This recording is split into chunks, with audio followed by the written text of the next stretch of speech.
Hello and welcome to Westwind, an audio podcast about cancer, technology in medicine, and policy issues.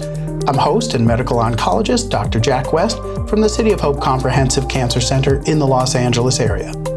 You can find Westwind material at BeaconMedIC, one word.com, at iTunes, or just about anywhere you get podcast content.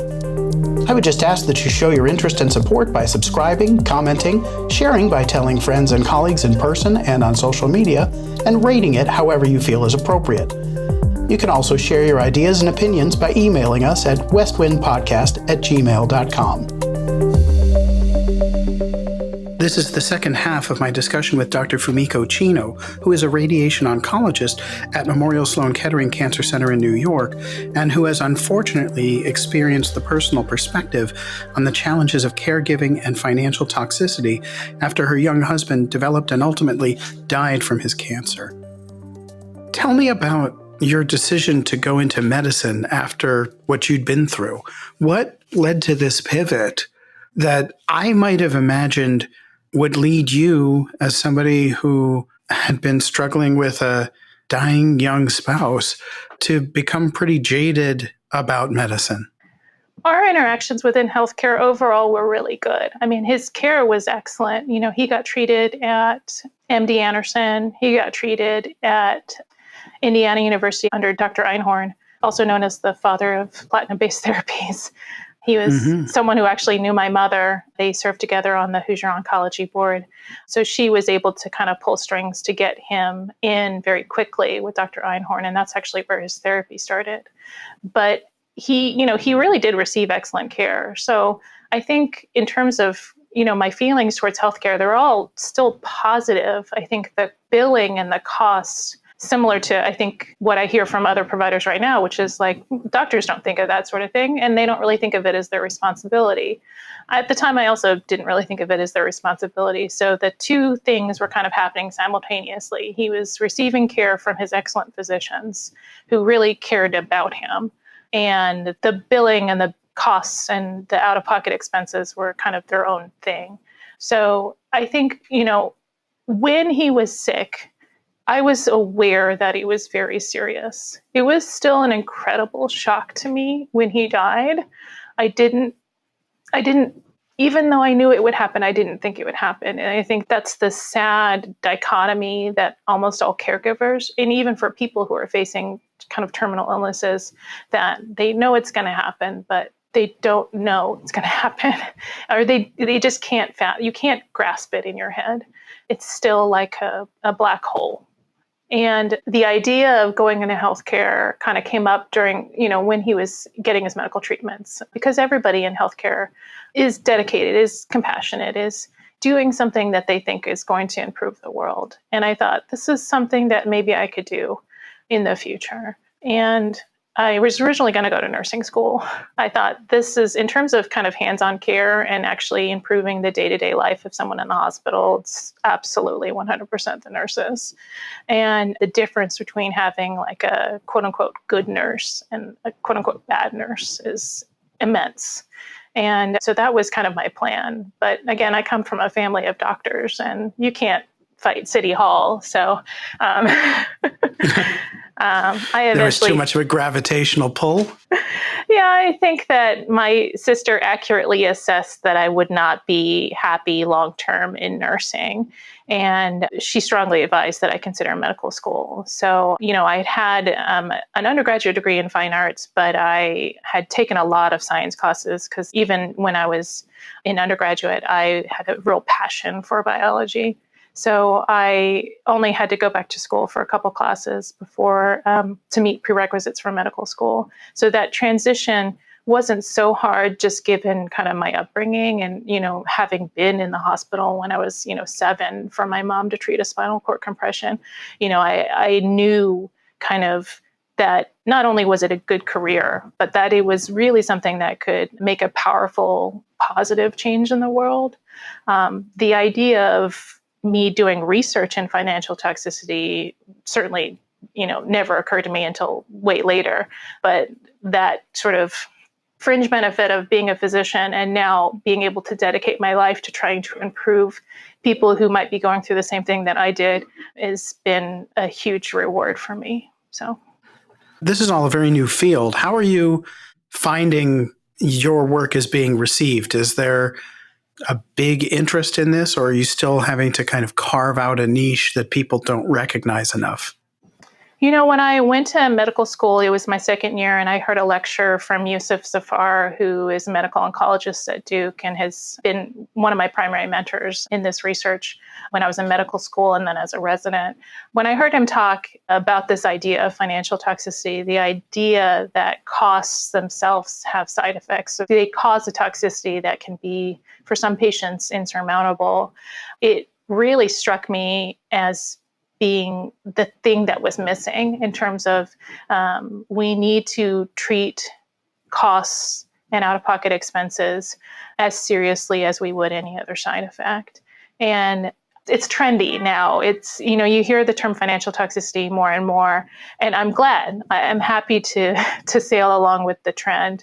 So I'm happy actually that it's gotten more and more popularity, I guess, for lack of a better word, or it's become more of an issue that people are realizing are a problem.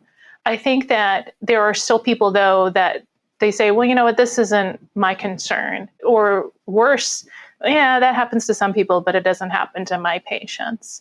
And I'm here to tell you that that is not true.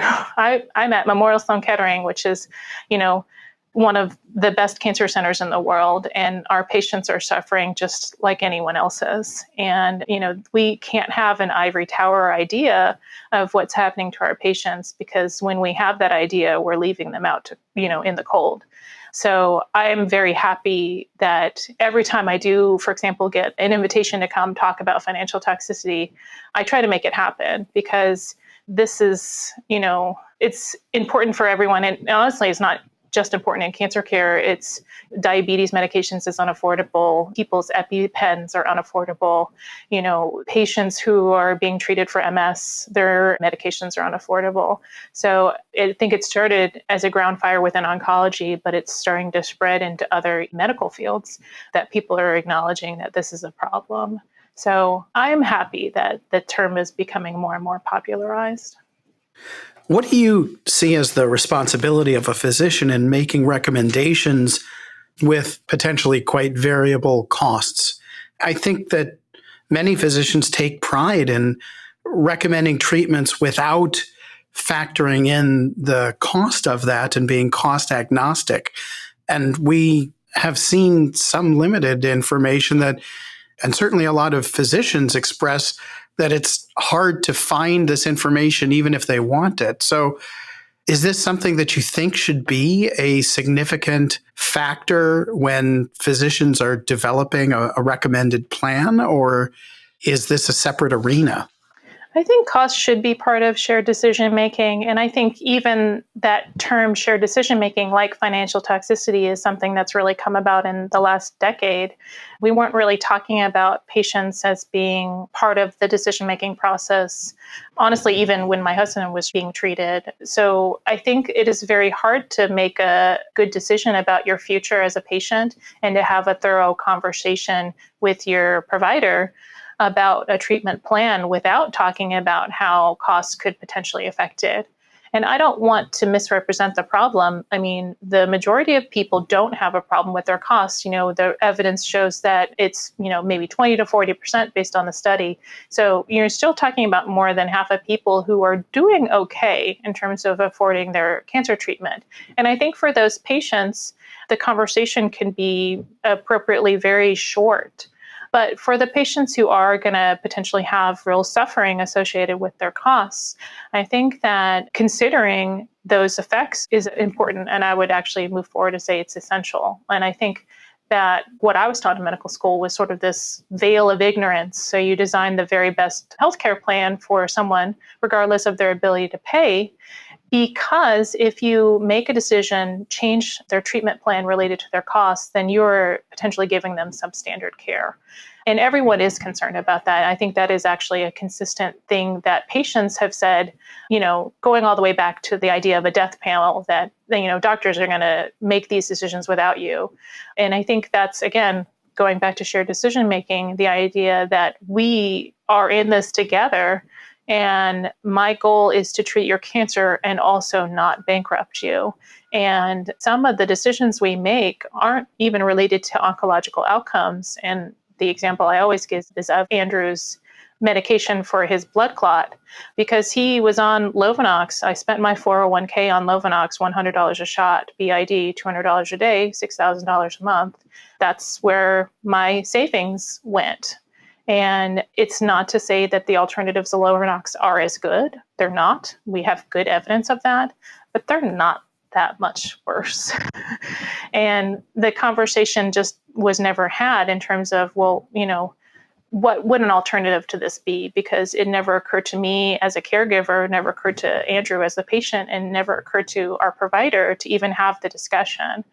Right. I was just thinking that we don't really do value engineering very well in medicine. That, yes, we focus on what is the best treatment without often enough consideration of the relative value of one approach over another.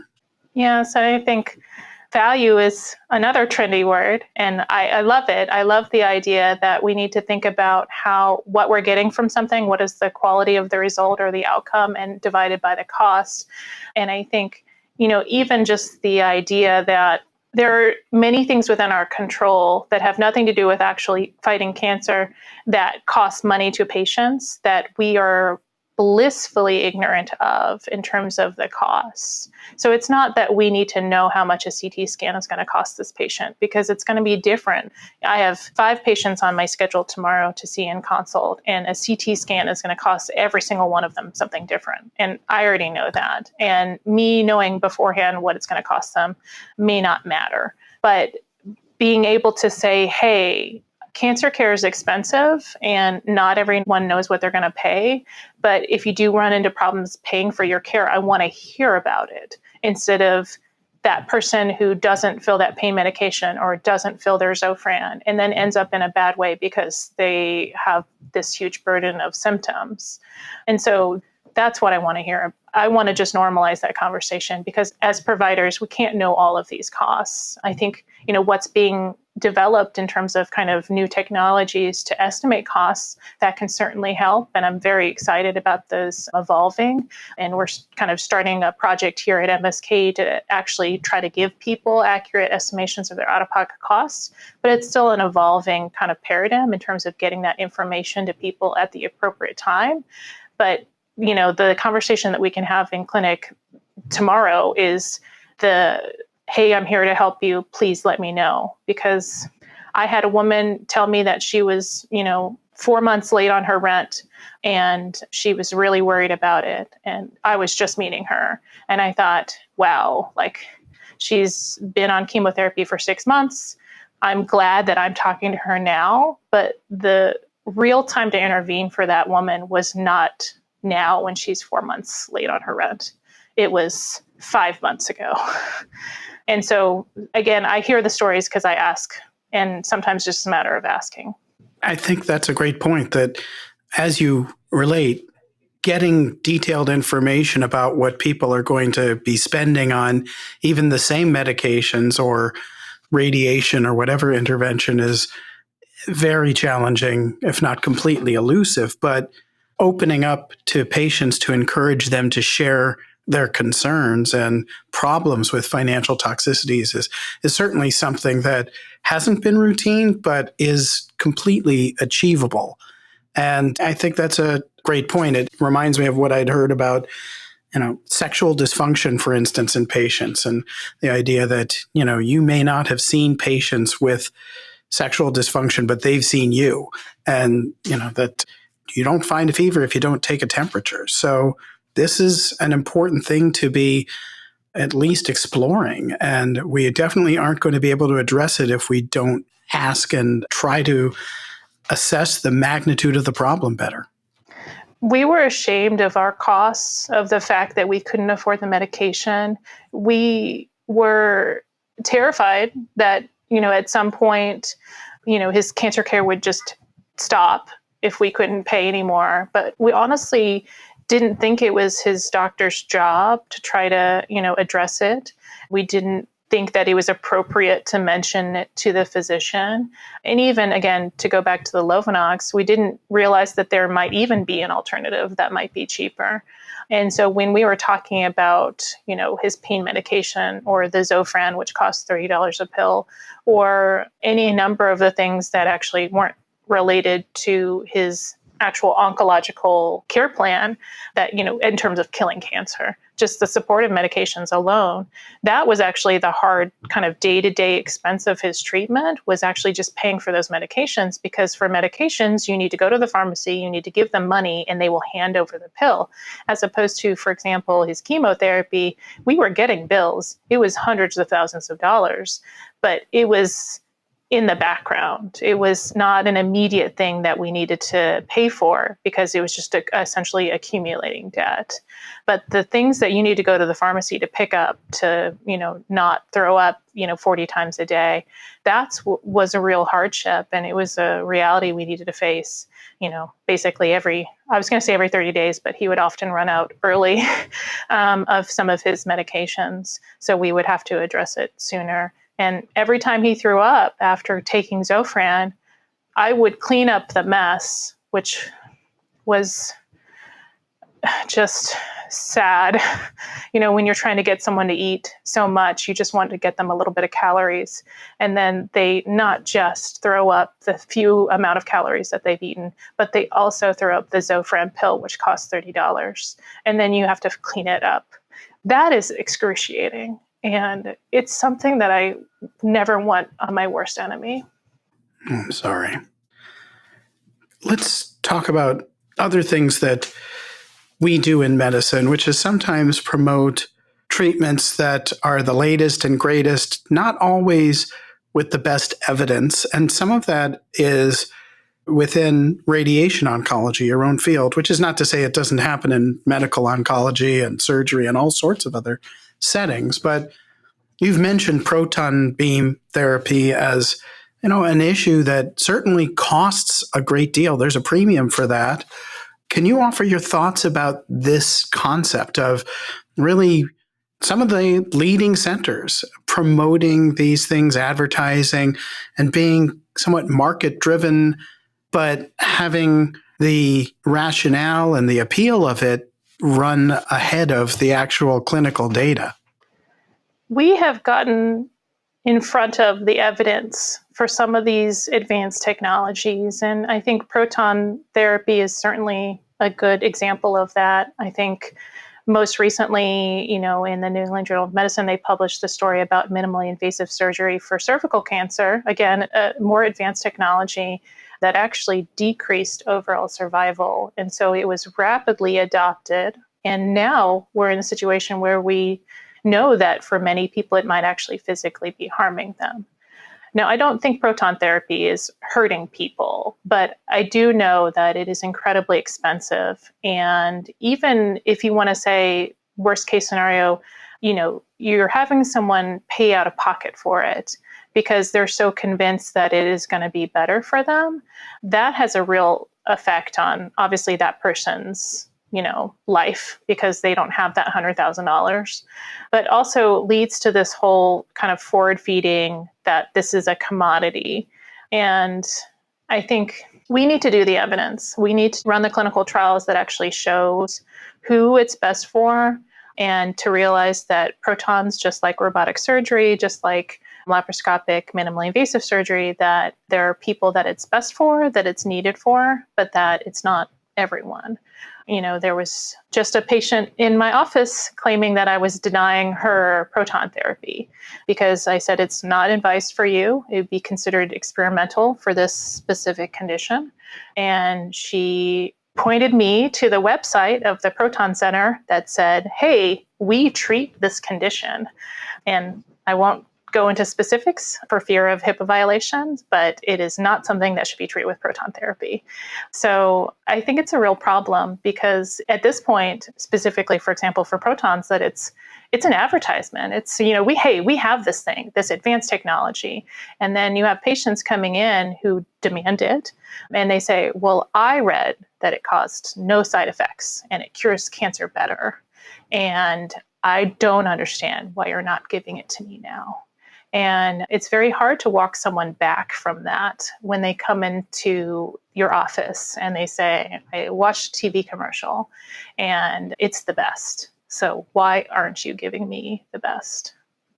And I also wonder, this is just one of many approaches that are often marketed to consumers, to patients.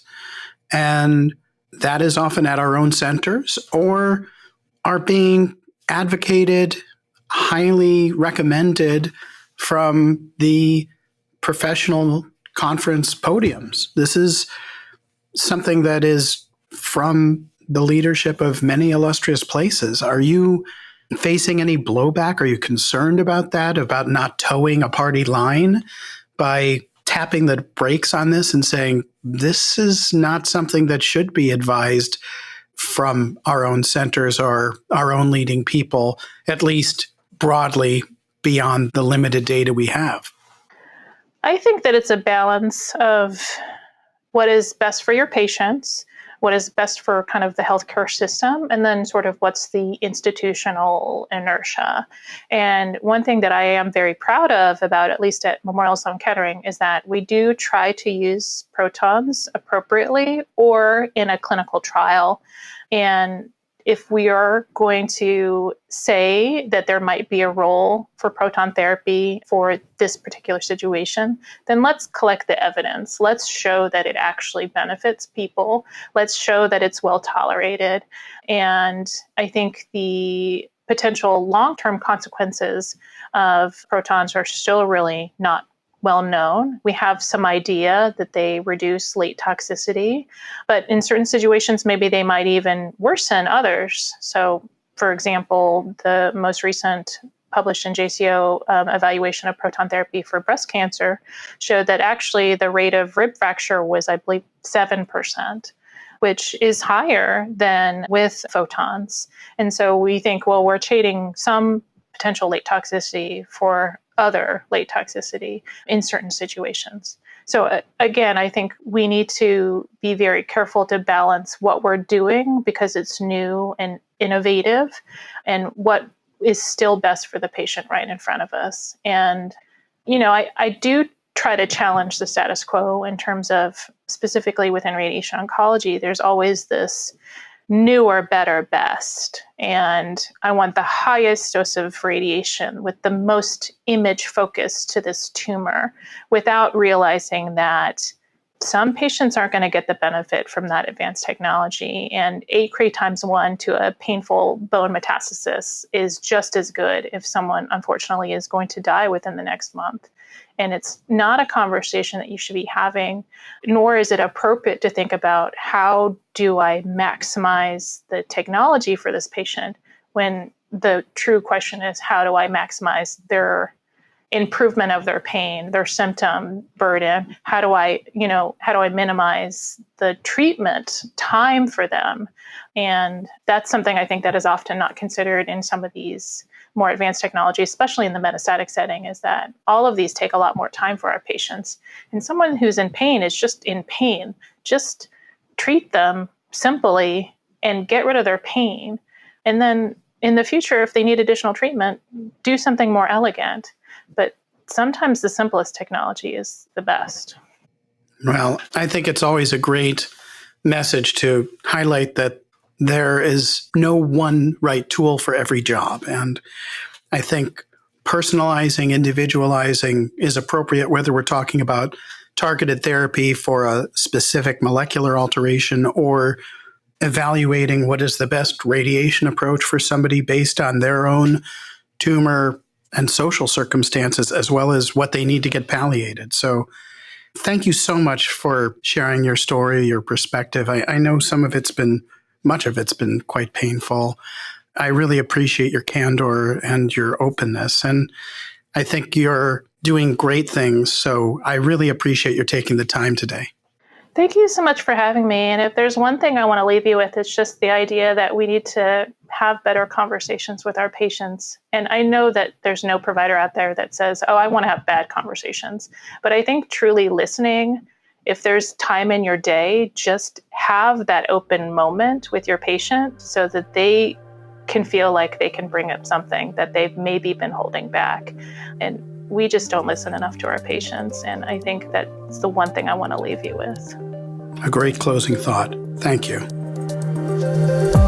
Thanks for listening. The West Wind Podcast is a Beacon Medical Interchange production with sound engineering and distribution by Mark Lindsay of Talking Speaker. We hope you'll be motivated to subscribe, whether at BeaconMedIC.com, through iTunes, or through another podcast service. Please also rate it, and I hope you'll be inclined to tell friends and colleagues in real life and on social media. We're always happy to get your suggestions and other input at westwindpodcast@gmail.com. Talk to you again soon.